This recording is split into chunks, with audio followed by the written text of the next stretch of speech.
ഏതാണ്ട് 54 പോർട്ടുകൾ, വിഴിഞ്ഞത്തിൻ്റെ കൂട്ട് 54 പോർട്ടുകൾ ചൈനയിലുണ്ട്. നമുക്കിവിടെ വിഴിഞ്ഞത്തിൻ്റെ സൈസുള്ള പോർട്ട് 2-3 പോർട്ടുകൾ. LDFിൻ്റെ ഭരണകാലത്ത് പല കോൺട്രാക്റ്റുകളും നമുക്കറിയാം അതിഭീകരമായ തുകയ്ക്കൊക്കെ ചില തൽപര ഏജൻസീസിന് കൊടുത്തിട്ടുണ്ട്. അത് ചെയ്യാതിരുന്നതാണ് ശരിക്കും പറഞ്ഞാൽ ഈ LDF ഇത്തവണ അധികാരത്തിൽ വരാതെ ഇത്രയും വല്ലാത്തൊരു പരാജയം ഏറ്റുവാങ്ങേണ്ടി വന്നത് ഒരു ജനാധിപത്യത്തിൻ്റെ വിജയം തന്നെയാണ്. അപ്പം അത് ആക്ച്വലി പൊതുവെ പറയുന്നത് ഈ ബ്രാഹ്മിൻസ് അല്ലെങ്കിൽ സവർണർ ക്ലാസ്സിന് മാത്രമായിരുന്നു ഉണ്ടായിരുന്നത്. അസംസ്കൃത വസ്തു ഉണ്ടെങ്കിൽ അവർക്ക് അതിനുള്ള ഡിസിഷൻ എടുക്കാം. ഡിസിഷൻ എടുത്താൽ അത് കൊണ്ടുപോകാനുള്ള, ഇവിടുന്ന് എക്സ്പോർട്ട് ചെയ്യാനുള്ള ഫെസിലിറ്റി ഉണ്ട്. മറ്റേത് ഇത് കൊച്ചി പോർട്ടിൽ പോയിട്ട് അവിടെ കിടക്കണം, ഊഴം കാത്ത് കിടക്കണം.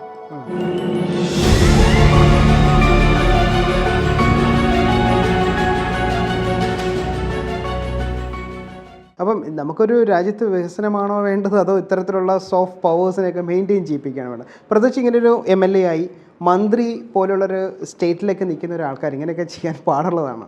പൊതുജനങ്ങളാണോ ഇതിനെ കൂടുതൽ തിരിച്ചറിയേണ്ടത്, അതോ ഇത്തരത്തിലുള്ള എക്സിക്യൂട്ടീവ്സാണോ? ഇതിൻ്റെ പ്രശ്നമെന്ന് വെച്ച് കഴിഞ്ഞാൽ ഇതിൻ്റെ ഗുണങ്ങൾ അനുഭവിക്കുന്ന ഗുണഭോക്താക്കൾ ഓരോ സെക്ടറിലും ഉണ്ടല്ലോ.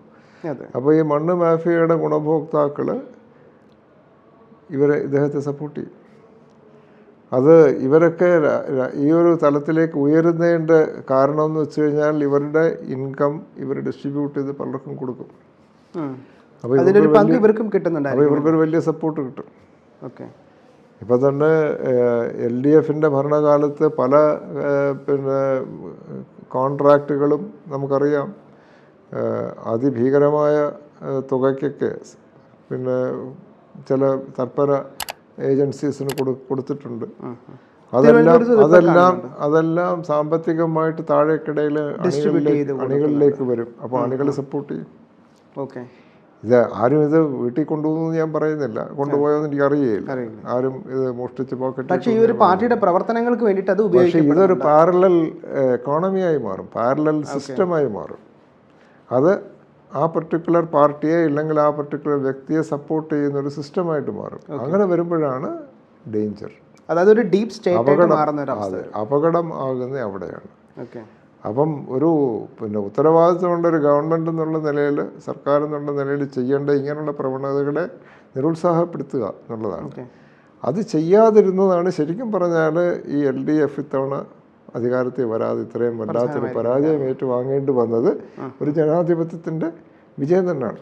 സാർ, ഉത്തരവാദിത്തമുള്ളൊരു ഗവൺമെൻറ് ആണോ ഉണ്ടാവാൻ സാധ്യതകൾ കൂടുതൽ, അതോ അതായത് മീൻസ് സാധ്യത കൂടുതലിനേക്കാൾ കൂടുതൽ തന്നെ അതിനായിട്ടുള്ളൊരു ഈസി ആയിട്ടുള്ള കാര്യം, അതോ ഉത്തരവാദിത്തമുള്ളൊരു ജനങ്ങളെ സൃഷ്ടിക്കുകയാണോ കൂടുതൽ നമുക്ക് വേണ്ടിയത്?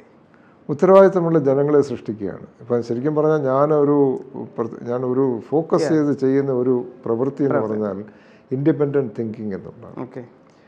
അതായത് നമ്മൾ ഓരോരുത്തരെയും ഞാൻ പല വേദികളിൽ ഞാനത് ഉപയോഗിക്കാറുണ്ട്. അതായത് സ്വതന്ത്രമായി ചിന്തിക്കുക. ഇപ്പോൾ അതിന് പല ഉദാഹരണങ്ങളും ഉണ്ട്. ഒന്ന് ഇപ്പം നമ്മൾ പറയുന്ന ക്ലൈമറ്റ് ചേഞ്ച് എന്ന് പറയുന്നത്, അത് വേറൊരു സബ്ജക്റ്റാണ്, നമുക്ക് അതിലേക്ക് പിന്നെ വേണമെങ്കിൽ വരാം.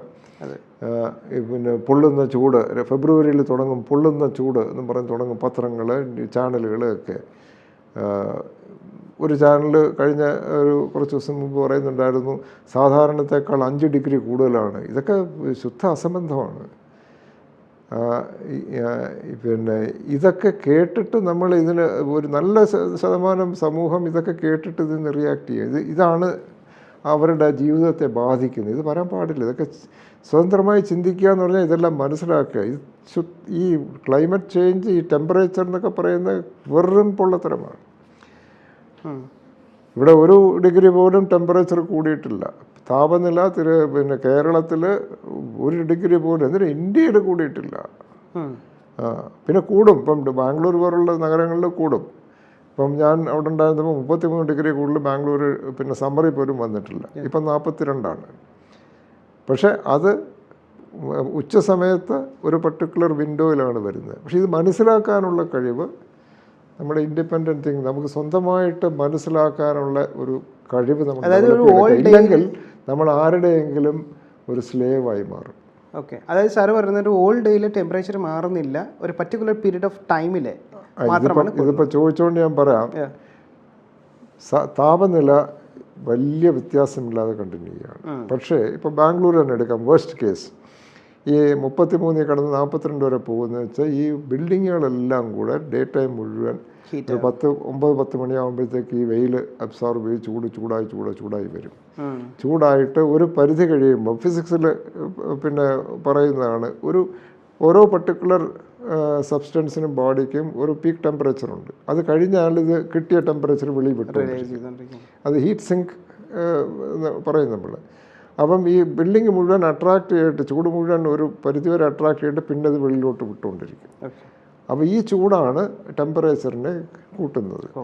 അതൊരു 6 മണി 7 മണി വൈകിട്ടാവുമ്പോഴത്തേക്ക് ഇതങ്ങ് കുറയും. കാരണം ബാംഗ്ലൂർ എന്ന് പറയുന്ന ജോഗ്രാഫിക്കലായിട്ട് ഉള്ള ആ പ്രദേശം പിന്നെ 2000 അടി പൊക്കത്തിലുള്ള ഒരു പ്ലാറ്റോ ആണ്, എൻ്റെ ഓർമ്മ ശരിയാണെങ്കിൽ. അവിടെ ഒരു പരിധി കൂടുതൽ പിന്നെ താപനില ഉയരാൻ പറ്റില്ല രാത്രിയിൽ, സൂര്യനില്ലെങ്കിൽ. അപ്പോൾ ഇത് ബിൽഡിങ്ങുകളുടെയൊക്കെ ചൂടൊക്കെ അങ്ങ് പോയി കഴിയുമ്പോഴത്തേക്ക് ഈ ചൂട് പിന്നെയും പഴയ രീതിയിലേക്ക്. അതുകൊണ്ട് സമ്മറിലായാലും ബാംഗ്ലൂരിൽ രാത്രികൾ സുഖമാണ്, വ്യത്യാസം വലുതായിട്ട് വന്നിട്ടില്ല. ഡേ ടെമ്പറേച്ചർ കൂടും. ഇപ്പോൾ തിരുവനന്തപുരത്ത് തന്നെ നോക്കിക്കഴിഞ്ഞാൽ 37 ഡിഗ്രി 38 ഡിഗ്രി പണ്ടേ ഉള്ളതാണ് കാലാകാലങ്ങളായിട്ട്. അത് 38 വരെ മാക്സിമം പോയിട്ടുണ്ടാവും. ഇതിനൊരു ചെറിയൊരു ഒരു തരികിടയുണ്ട് ഈ മാധ്യമങ്ങൾ നമ്മളെ പറ്റിക്കുന്നതിൽ. ഇതിപ്പം ഇൻഡിപെൻഡൻറ്റ് തിങ്കിങ് പറഞ്ഞുകൊണ്ട് ഞാൻ പറയുകയാണ്. ഒരു ജനറലായിട്ട് ഈ വരുന്ന റിപ്പോർട്ടിൽ കഴിഞ്ഞ 3 ദശാബ്ദത്തിലെ ഏറ്റവും കൂടിയ ചൂട് എന്ന് പറയും. നമ്മൾ വായിക്കുന്ന ഏറ്റവും കൂടിയ ചൂടൊന്നുമില്ല, 3 ദശാബ്ദം. അപ്പോൾ 3 ദശാബ്ദത്തിന് മുമ്പ് ഇതിനും കൂടുതൽ ചൂടെത്തി എന്നാണ് എൻ്റെ അർത്ഥം. ഇത് മാനിപ്പുലേഷൻ ഓഫ് ദി റീഡർ ആണ്, or manipulation of the viewer. അപ്പോൾ ഇങ്ങനെയുള്ള ഇത് ഞാൻ പറയുന്നത് ഈ ഇൻഡിപെൻഡൻ്റ് ആയിട്ട്. അപ്പം നമുക്ക് നേരത്തെ ചോദിച്ച ചോദ്യത്തിൻ്റെ ഉത്തരം, നമുക്ക് തീർച്ചയായിട്ടും സ്വതന്ത്രമായി ചിന്തിക്കുവാൻ കഴിവുള്ളൊരു സമൂഹം വന്നാൽ അതാണ് ജനാധിപത്യത്തിൻ്റെ ഏറ്റവും വലിയ ഒരു അസറ്റ്. അല്ലാതെ നമ്മുടെ ചിന്ത അവരുടെ ആവശ്യത്തിന് പിന്നെ വലിച്ചഴച്ചുകൊണ്ട് പോകുന്ന ഒരു സെറ്റ് ഓഫ് രാഷ്ട്രീയക്കാരാണെങ്കിൽ വളരെ ഡേഞ്ചറസ് ആണ്. ഓക്കെ, ശരി. നമുക്ക് കേരളത്തിൻ്റെ വികസനത്തിൻ്റെ മുഖമുദ്രയായിട്ട് നമുക്കിപ്പോൾ അറിയുന്നത് വിഴിഞ്ഞം പ്രൊജക്റ്റാണ്. ഇതിൻ്റെ ചരിത്രം എടുത്ത് നോക്കുകയാണെന്നുണ്ടെങ്കിൽ BC മുതൽ തുടങ്ങുന്നുണ്ട് കേരളത്തിനെ. അതായത് പഴയ ഈ സാമ്രാജ്യത്തിനെ ആക്രമിക്കുന്നത് പാണ്ഡ്യന്മാർ ചോളന്മാർ ഈ ഒരു വിഴിഞ്ഞത്തിനെ ബേസ് ചെയ്തിട്ടുണ്ട്. വിഴിഞ്ഞം വഴി നടത്തിയിരിക്കുന്ന വ്യവസായങ്ങൾ, ഇറക്കുമതികൾ, കയറ്റുമതികൾ, ഇത് സ്വന്തമാക്കാൻ വേണ്ടിയിട്ടാണ് ചോളന്മാർ രാജവംശം, അതായത് ഇന്നത്തെ വേണാടിൻ്റെയൊക്കെ ഒരു പൂർവ്വരൂപമായിരുന്ന, അല്ലെങ്കിൽ തിരുവിതാംകൂറിൻ്റെ പൂർവ്വരൂപമായിരുന്ന ഈ രാജവംശത്തെ കീഴടക്കുന്നത്.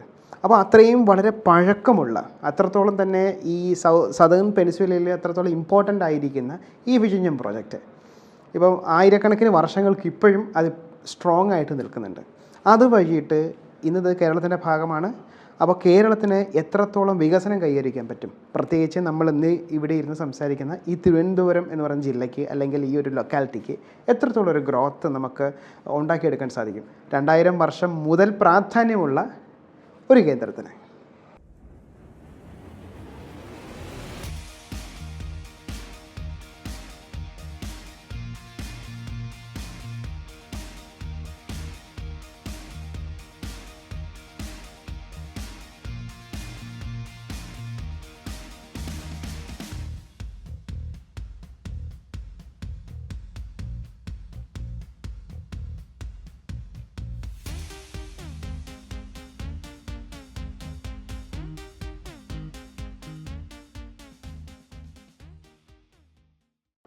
ആദ്യം പറയട്ടെ, ഈ വിഴിഞ്ഞം പോർട്ട് എന്നുള്ള നമ്മൾ അറിയപ്പെടേണ്ട തിരുവനന്തപുരം പോർട്ടെന്ന് വേണം അറിയപ്പെടാനായിട്ട്. കാരണം ഇത് വേറെ എവിടെ വന്നാലും അവിടുത്തെ മുഖ്യപ്രദേശത്തിൻ്റെ പേരിലാണ് അറിയപ്പെടുന്നത്. ഇപ്പം പിന്നെ വല്ലാർപാടം എന്ന് പറയുന്ന ഇത് മാത്രമേ ഉള്ളൂ ഇതിന് എതിരായിട്ട് വന്നു. ബാക്കി എല്ലാം കൊച്ചിയിലാണെങ്കിൽ കൊച്ചി, കോഴിക്കോടാണെങ്കിൽ കോഴിക്കോട്, അങ്ങനെ പ്രത്യേക നഗരത്തിൻ്റെ പേരിലാണ് അറിയപ്പെടുന്നത്. പിന്നെ രണ്ടാമത് പറയാനുള്ളതെന്ന് വെച്ച് കഴിഞ്ഞാൽ, ഇത് ഈ പണ്ട് കാലം മുതൽ, അതായത് നമ്മുടെ ഈ രാജഭരണമൊക്കെ വരുന്നതിന് മുമ്പ് തന്നെ വിഴിഞ്ഞം വളരെ പ്രാധാന്യമർഹിക്കുന്ന ഒരു പോർട്ടായിരുന്നു. കേരളത്തിലെ 2 പോർട്ടുകളാണ്, 3 പോർട്ടുകൾ ആണ് ശരിക്കും ഇതായിട്ടുള്ള. ഒന്ന് വിഴിഞ്ഞം, അതായിരുന്നു ഏറ്റവും ഇൻഫാക്ട് ഞാൻ വായിച്ച പല ഡോക്യുമെൻസിലും പറയുന്നത് ഇൻ്റർനാഷണൽ ട്രേഡ് എല്ലാം വിഴിഞ്ഞം വഴിയാണ് നടന്നിരുന്നത് എന്നാണ് പറയുന്നത്. അടുത്ത മേജർ പോർട്ട്, പിൽക്കാലത്ത് മേജർ പോർട്ട്, ആ കാലത്ത് മേജർ പോർട്ടായിരുന്ന കൊടുങ്ങല്ലൂരാണ്. പിന്നെ മേജർ പോർട്ടായി വന്നതാണ് കൊല്ലം, തങ്കശ്ശേരി, പിന്നെ ആലപ്പുഴ, ബേപ്പൂർ ഒക്കെ വന്നിട്ടുണ്ട്. ആലപ്പുഴയ്ക്ക് എത്ര വലിയ പോർട്ടായിരുന്നു? ആലപ്പുഴ ചെറിയൊരു പോർട്ടാണ്. ചെറിയ ട്രേഡ് അവിടെ അതുവഴിയാണ് നടന്നിരുന്നത്. ഡച്ചുകാർ പിന്നെ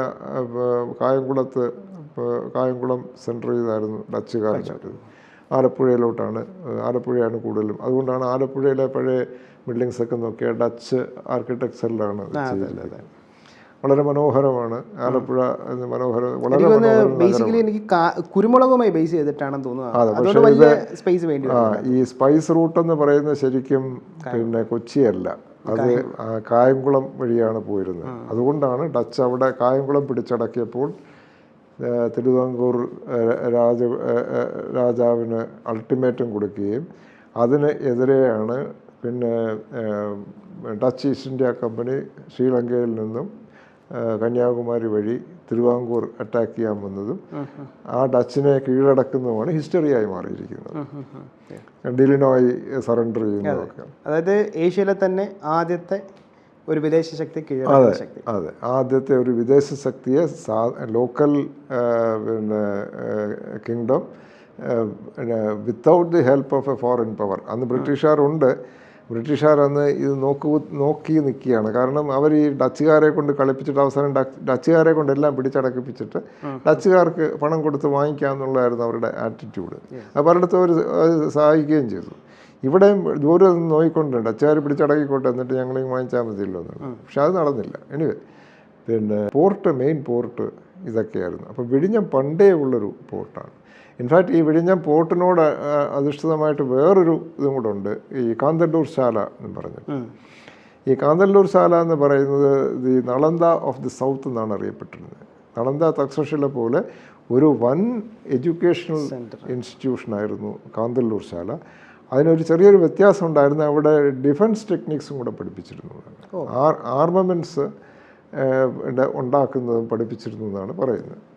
ഇത് നമുക്ക് അപ്പം അത് ആക്ച്വലി പൊതുവെ പറയുന്നത് ഈ ബ്രാഹ്മിൻസ് അല്ലെങ്കിൽ സവർണർ ക്ലാസ്സിന് മാത്രമായിരുന്നു ഉണ്ടായിരുന്നത്. അല്ലല്ല, ചോള അറ്റാക്കിൽ ബാറ്റിൽ ഓഫ് കാന്തല്ലൂർ എന്നാണ് അറിയപ്പെട്ടത്.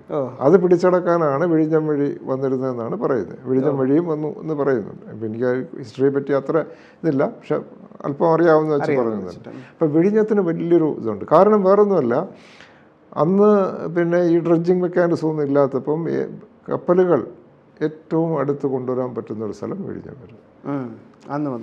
20 മീറ്ററാണ് ഡ്രാഫ്റ്റ് ഉള്ളത്. ഡ്രാഫ്റ്റ് എന്ന് പറഞ്ഞാൽ വേറെ ഒരു തടസ്സവുമില്ലാതെ വെള്ളം, ഒരു ക്ലിഫ്, അതായത് നമ്മളെ കൊണ്ട് കാറ് കൊണ്ട് പാർക്ക് ചെയ്യാവുന്ന പോലെ കപ്പലുകൾ കൊണ്ട് പാർക്ക് ചെയ്യാവുന്ന സ്ഥലമായിരുന്നു വിഴിഞ്ഞം. 20 മീറ്റർ ഡെപ്ത് ഉണ്ട്. അപ്പോൾ എത്ര കപ്പലിന് ഡെപ്ത് ഉണ്ടെങ്കിലും കുഴപ്പമില്ല. ഇപ്പോഴും അതുകൊണ്ടാണ് ഈ ലാർജസ്റ്റ് കണ്ടെയ്നർ ഷിപ്പ് MSCയുടെ ഇറീനയോ എന്ന് മറ്റോ പറഞ്ഞിട്ട് അത് വന്നിട്ട് ബർത്ത് ചെയ്തത് ഇതുകൊണ്ടാണ്. വളരെ അനായാസമാണ് ബർത്ത് ചെയ്യുന്നത്. അപ്പം ആ വിഴിഞ്ഞം പോർട്ട് വരുമ്പോൾ നമ്മൾ ഇതുവരെ അത് ട്രാൻസ്ഷിപ്മെൻറ്റ് പോർട്ടായിട്ടാണ് അറിഞ്ഞിരുന്നത്. അപ്പോൾ ട്രാൻസ്ഷിപ്മെൻ്റ് എന്ന് പറഞ്ഞാൽ വലിയ ഈ ഇറീന പോലുള്ള MSC ഇറീന പോലുള്ള പിന്നെ വലിയ ഷിപ്പ് ഇപ്പം ലാസ്റ്റ് വന്നത് 24,000 TEU ആണ്. TEU എന്ന് പറഞ്ഞാൽ 20 foot equivalent units. അങ്ങനെ 24,000 കണ്ടെയ്നറാണ് ആ ഷിപ്പിൽ വരുന്നത്. 2 കണ്ടെയ്നർ വെക്കുമ്പോൾ തന്നെ നമ്മുടെ റോഡിൻ്റെ വീതിയാവും. ഇനി 24,000 കണ്ടെയ്നറാണ് ആ ഷിപ്പിൽ വരുന്നത്. 4 ഫുട്ബോൾ ഫീൽഡിൻ്റെ വലിപ്പമാണ് കപ്പലിന്. എന്നാലും ശരി, പിന്നെ ഈ കണ്ടെയ്നർ വന്നിട്ട് ചെറിയ ഷിപ്പിലേക്ക് അത് മാറ്റുക. ഇപ്പോൾ ഡയറക്റ്റായിട്ടായിരിക്കില്ല, ഈ ഷിപ്പ് പോയി കഴിഞ്ഞ് ചെറിയ ഷിപ്പ് വരും, അതിലോട്ട് ലോഡ് ചെയ്യും പോവും. ഒരു രാജ്യത്തിന് ഏറ്റവും അത്യാവശ്യം ഒരു മദർ പോർട്ടും പിന്നെ സ്മോളർ പോർട്ടുമാണ്. ചൈനയുടെ പിന്നെ പുരോഗമനം ചൈന ഇന്ന് ഈ ലെവലിലേക്ക് എത്തിയത് 90കളിലാണ് ചൈനയുടെ ഈ പ്രയാണം തുടങ്ങിയിരിക്കുന്നത്. 80കളിലാണ് അമേരിക്ക ചൈനയിൽ ഇൻവെസ്റ്റ് ചെയ്യാൻ തുടങ്ങുന്നത്. IBM ആണ് അവിടെ ആദ്യം ഇൻവെസ്റ്റ് ചെയ്ത കമ്പനി. പിന്നെ പ്രോഗ്രസീവായിട്ട് കുറേശ്ശെ കൂടുതൽ ഇൻവെസ്റ്റ് ചെയ്ത് 90കളിലാണ് ശരിക്കും ചൈന ഇത് പിന്നെ സ്വരൂപിച്ച് കൺസോളിഡേറ്റ് ചെയ്ത് ഒരു ലെവലിലേക്ക് പോയത്. അതിന് അവരെടുത്ത ഒരു മെയിൻ ഏറ്റവും പ്രധാനപ്പെട്ട ഒരു പിന്നെ ഇതെന്ന് പറഞ്ഞാൽ രീതി എന്ന് പറഞ്ഞാൽ അവരുടെ പോർട്ടുകൾ വികസിപ്പിക്കുക, ലാർജ് കണ്ടെയ്നർ പോർട്ട്സും സ്മോൾ പോർട്ട്സും വികസിപ്പിക്കുക. കാരണം ഉണ്ടാക്കുന്ന പിന്നെ പ്രോഡക്ട്സ് അത് കയറ്റുമതി ചെയ്യണമെങ്കിൽ കപ്പലേ ഉള്ളൂ മാർഗം. അപ്പോൾ കപ്പലാണ് ഏറ്റവും ചീപ്പസ്റ്റും ഏറ്റവും എഫക്റ്റീവായിട്ടും ഒന്നിച്ച് ബൾക്കായിട്ട് കൊണ്ടുപോകാവുന്ന കപ്പലേ ഉള്ളൂ. അപ്പോൾ അവരുടെ മദർ പോർട്ട്സൊക്കെ വളരെ അവർ ഡെവലപ്പ് ചെയ്യുക. ഞാനിപ്പം ഒരു റഫായിട്ടൊരു എസ്റ്റിമേറ്റ് നോക്കിയപ്പോഴത്തേക്ക് ഏതാണ്ട് പിന്നെ 54 പോർട്ടുകൾ, വിഴിഞ്ഞത്തിൻ്റെ കൂട്ട് 54 പോർട്ടുകൾ ചൈനയിലുണ്ട്. ഓക്കെ, നമുക്കിവിടെ വിഴിഞ്ഞത്തിൻ്റെ സൈസുള്ള പോർട്ട് 2-3 പോർട്ടേ ഉള്ളൂ ഓൾ ഓവർ ഇന്ത്യയിലെ. All over India. ഓക്കെ, അത് 4 തോന്നുന്നു എനിക്ക് നോക്കിയപ്പോൾ. എനിക്ക് കൃത്യമായിട്ട് എനിക്ക് ഓർമ്മയില്ല, പക്ഷേ അതാണ് ആ വ്യത്യാസം. അവർക്ക് 52 ഇവിടെ ചൈനയും ഇന്ത്യയും തമ്മിൽ. അപ്പോൾ ഇന്ത്യയിൽ ഇനിയിപ്പം പിന്നെ ആൻഡമാൻസിൽ പോർട്ട് വരുന്നു എന്ന് പറഞ്ഞത് അതിന് എതിരെ ഒരുപാട് രാഹുൽ ഗാന്ധി പറയുന്നുണ്ട്. പക്ഷേ ഒരു രാജ്യത്തിൻ്റെ എക്കണോമിക് ഡെവലപ്മെൻറ്റ് നോക്കുക, രാജ്യത്തിന്റെ സെക്യൂരിറ്റി ഫാക്ടേഴ്സും കൂടെ കുറച്ചുണ്ടെന്ന്. അത് വേറെ. പക്ഷേ രാജ്യത്തിന് ഇത് പോരാ, ഇനി ഒരു 20 പോർട്ടും കൂടി ഇതുപോലുള്ള പോർട്ടുകൾ വരണം. എന്നാൽ ഈ പിന്നെ ഇമ്പോർട്ട് ഇൻക്രീസ് ചെയ്യുള്ളൂ. ഇനിയിപ്പോൾ എക്സ്പോർട്ടിലേക്ക് വരാം. ഇത് ഒരു ഗേറ്റ് വേ പോർട്ടാകണം. ഇപ്പോൾ കേരളത്തിന് ഇതിന് ശരിക്കും ഡയറക്റ്റായിട്ടൊരു പിന്നെ ഒരു ഗുണം വരണമെങ്കിൽ ഇത് ഗേറ്റ് വേ പോർട്ടാകണം. ഗേറ്റ് വേ പോർട്ട് എന്ന് പറഞ്ഞാൽ ഇമ്പോർട്ട് എക്സ്പോർട്ട് നടക്കണം. ഇതുവരെ ട്രാൻസ്ഷിപ്മെൻറ്റേ ഉള്ളൂ. അപ്പോൾ അതിനുള്ള ലൈസൻസായി, അതിനുള്ള പിന്നെ ബാക്കി പ്രൊസീജിയറൊക്കെ ആയി. എനിക്ക് തോന്നുന്നു ഈ മാസം മറ്റോ അതിൻ്റെ ഇത് തുടങ്ങുമെന്ന് തോന്നുന്നു. പിന്നെ ലോറികളിലേക്ക് പിന്നെ ഡയറക്റ്റായിട്ട് കണ്ടെയ്നർ കയറ്റി കൊണ്ടുപോകാനുള്ളത്. അപ്പോൾ അത് ഇമ്പോർട്ട് എക്സ്പോർട്ടിൻ്റെ ഒരു ഇതാണ്, ഗേറ്റ് വേ പോർട്ടിൻ്റെ ഇതാണ്. ഗേറ്റ് വേ പോർട്ട് ആകുമ്പോൾ ഉള്ള ഗുണമെന്ന് വെച്ച് കഴിഞ്ഞാൽ പ്രത്യേകിച്ചും ഈ കപ്പാസിറ്റി ഉള്ളൊരു പോർട്ടാകുമ്പോൾ ഇപ്പോൾ തന്നെ ഹുണ്ടായി ചെന്നൈയിലുണ്ടാക്കുന്നു. ഹുണ്ടായി ഇനിയിപ്പോൾ അവർക്ക് ഇത്രയും വലിയൊരു പോർട്ട് ഇവിടെ ഉള്ളപ്പം അവർക്ക് വേണമെങ്കിൽ എക്സ്പോർട്ടിനുള്ള അവരുടെ ഐഡിയ കൂട്ടാം. ഓക്കെ, അപ്പം അവർ വേറെ എവിടെയെങ്കിലുമൊക്കെ മാനുഫാക്ചർ ചെയ്യുന്ന പ്രൊഡക്ഷൻ ഉണ്ടെങ്കിൽ അവിടുത്തെ കപ്പാസിറ്റി അവിടെ നിർത്തിയിട്ട് ഇവിടെ ആക്കാം. അവർക്ക് ഒരു ബിസിനസ് ഡിസിഷൻ എടുക്കാനൊരു ഇപ്പോൾ ഒരു പ്രചോദനമായി. അപ്പം നമ്മുടെ ഇന്ത്യയിൽ ഇപ്പോൾ തിരുവനന്തപുരത്ത് ഇപ്പം ഉദാഹരണത്തിന് സിമ്പിളായിട്ട് പറയുകയാണെങ്കിൽ പനയോല വട്ടി പണ്ട് വലിയ ഇതായിരുന്നു. ന്യൂയോർക്കിലും ഒക്കെ നമ്മുടെ പിന്നെ നാഗർകോവിൽ സൈഡിൽ നിന്നും കന്യാകുമാരി സൈഡിൽ നിന്നും ഒരുപാട് പോയിട്ടുണ്ട്, ലക്ഷക്കണക്കിന് പോയിട്ടുണ്ട് ഈ ക്രിസ്മസ് സമയത്ത്. പനയോല വട്ടി പനയോലയുടെ വട്ടി അതൊരു പിന്നെ ഒരു മേജർ ഒരു പ്രോഡക്റ്റ് ലൈനായിട്ട് എടുക്കുകയാണെങ്കിൽ അന്ന് അവർ പിന്നെ 1,00,000 യൂണിറ്റ്സാണ് ഉണ്ടാക്കിയിരുന്നെങ്കിൽ ഇപ്പോൾ അവർക്ക് പിന്നെ 1 കോടി യൂണിറ്റ്സ് ഉണ്ടാക്കാനുള്ള റോ മെറ്റീരിയൽ ഉണ്ടെങ്കിൽ, അസംസ്കൃത വസ്തു ഉണ്ടെങ്കിൽ അവർക്ക് അതിനുള്ള ഡിസിഷൻ എടുക്കാം. ഡിസിഷൻ എടുത്താൽ അത് കൊണ്ടുപോകാനുള്ള, ഇവിടുന്ന് എക്സ്പോർട്ട് ചെയ്യാനുള്ള ഫെസിലിറ്റി ഉണ്ട്. മറ്റേത് ഇത് കൊച്ചി പോർട്ടിൽ പോയിട്ട് അവിടെ കിടക്കണം, ഊഴം കാത്ത് കിടക്കണം. ഇത് കാരണം അവിടെ വരുന്ന ഷിപ്പുകൾ താരതമ്യേന ചെറിയ ഷിപ്പുകളാണ്. അപ്പോൾ നമുക്ക് എപ്പോൾ നമ്മുടെ പോകാൻ പറ്റും എന്നൊക്കെ ഉള്ളത്.